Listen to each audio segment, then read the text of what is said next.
मित्रांनो, आज आपण भेळ बनवणार आहोत घरच्या घरी। त्यासाठी मी इथे मुरमुरे घेतलेले आहे आणि त्याच्यामध्ये मी फरसाण ॲड करणार आहे।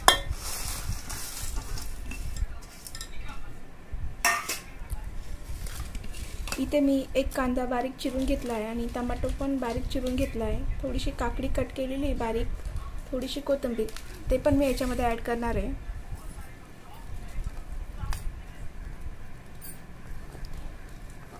मित्रांनो, भेळ घरच्या घरी खायला खूप टेस्टी लागते। बाहेरच्या पेक्षा तर खूपच टेस्टी, कारण घरी बनवलेली भेळ एकदम हेल्दी असते। त्याच्यावर मी थोडीशी कोथिंबीर पण टाकणार आहे।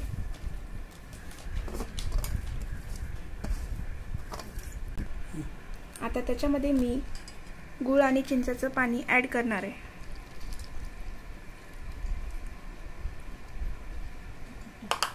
थोडंसं त्याच्यामध्ये नॉर्मली आपण तिखट पण ॲड करणार आहोत।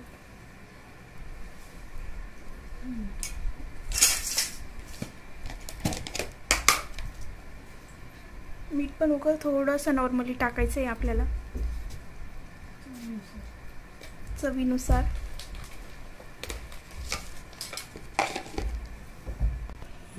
मित्रांनो, आता आपण याला सगळं मिक्स करून घेणार आहे। घरी खायला खूपच मस्त लागते, बाहेरच्या पेक्षा तुम्ही करून बघा एकदा घरी।